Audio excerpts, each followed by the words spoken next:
Hi everybody, this is the makeup for the specific heat of a metal lab. We're gonna skip into get started over here to step number 1 because it's gonna take a little while. So we have, we filled out our 250 milliliter beaker with 150 milliliters of water, and we have it boiling right now. We have a thermometer to record the temperature. And now what we're gonna do is that we're gonna get a metal sample and we're gonna get the mass, and this is going to be your data number 4. Okay, so I have my metal right here. I have my balance, and I am gonna make sure it's in grams, and that is 127.73. Okay, so I'm gonna record that in my data number 4 for trial 1. This is 127.73 grams. Okay, and now what I'm gonna do is that I'm gonna put my metal into my beaker for 3 minutes, and that's why we have to do it early. Okay, to make sure I have a good grip because I don't want to break it. Okay, there we go. And we're gonna leave it there for 3 minutes. So by the time we're done with the instructions, that will be all set. Okay, so let's go back to the beginning. So we're calculating the specific heat of the metal. And things to remember for this one is that heat gained by the cooler substance is equal to the heat lost by the warm-up substance. This means that heat lost by the system is equal to the heat gained by the water. Since we're heating up the metal, in this case, the metal is going to be the hotter one. So when we put it into cold water, the heat lost by the metal is going to be equal to the heat gained by the water. Okay, so we're gonna be doing our calorimeter, but before that, you have to do this pre-lab question. It's very similar to the notes that we've been doing, so make sure that you do part A, B, and C. It even has a little bit of a hint on how to do these calculations. Okay, so let's go ahead and move on to the procedure over here. So we already did step number 1. So we're good with step number 1. Now we're gonna use a graduated cylinder to add approximately 90 to 95 grams of room temperature tap water into a calorimeter coffee cup. Use this balance to measure the mass of the water.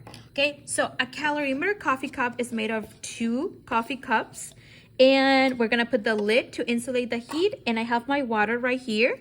So I'm gonna put it on top of my balance. I'm gonna tare, and I need 90 to 95.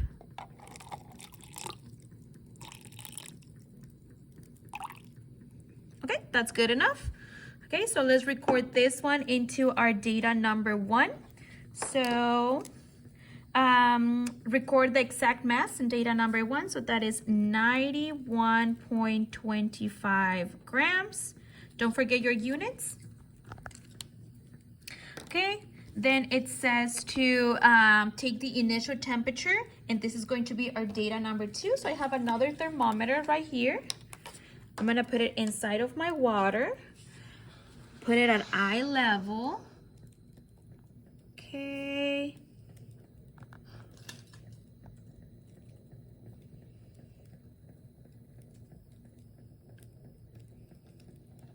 Okay, and this is about 23.2, I think. So that is going to be the initial temperature of the water. So let's go ahead and record this one over here. So 23.2 degrees Celsius. Make sure we have the correct number of significant figures. Okay. Then it says to, this is the initial temperature.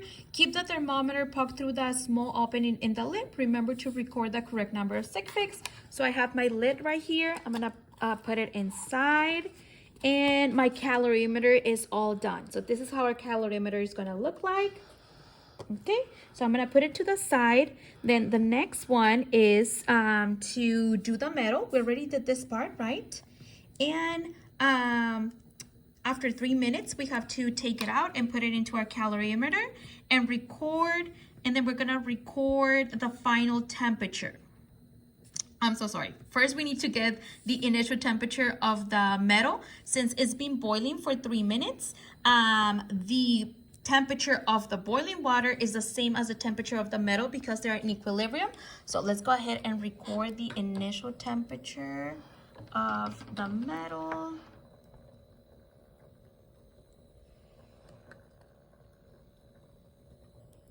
Okay, so try to get your temperature. I think is 104. I think it's exactly 104. Okay, so that is going to be the initial temperature of the metal. So 104, I think it's exactly 104, so it's going to be 0.0 degrees Celsius, correct number of significant figures. Okay, and now I'm going to transfer my metal into my calorimeter and see how much heat is going to release into the water. Okay, so I'm going to grab this one. And I'm gonna try to do this really fast so no heat is lost.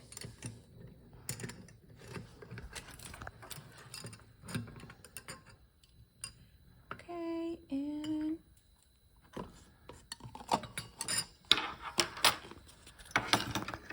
okay, so you can see the temperature is starting to increase. And the highest temperature that we get over here is going to be the final temperature for both the water and the metal because they're going to be in thermal equilibrium.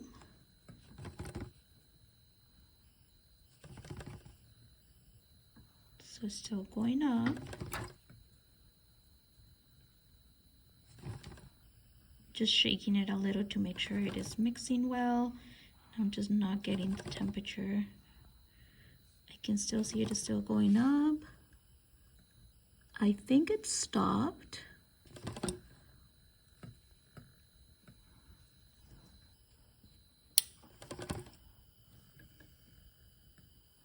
Okay, I think this is 33.2. Okay, so this is the final temperature, and the final temperature is going to be the final temperature for the water. So 33.2, estimate the last digit, degrees Celsius for the water, and also 33.2 degrees Celsius for the metal because it is in thermal equilibrium. For the second trial, we already did another trial, so I'm gonna give you the information. So we're gonna do 92.51 grams for the water.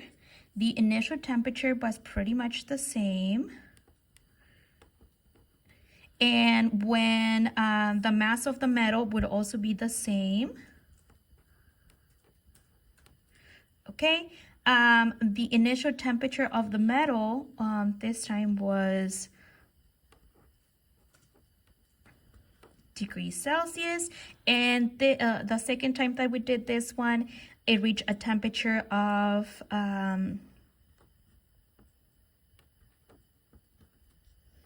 34.5 degrees Celsius for both because they're in thermal equilibrium. So go ahead and write this data into your lab. Make sure you do the analysis question. Make sure you do your initial and final model. And you do your calculations for trial 1 and trial 2. Then you're going to take the average. So you're going to add both trial 1 plus trial 2. And then whatever your answer is, divided by 2 in order to get the average.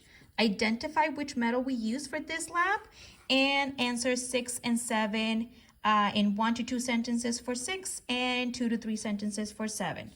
Okay, make sure you complete everything. Know everything has units and correct number of significant figures.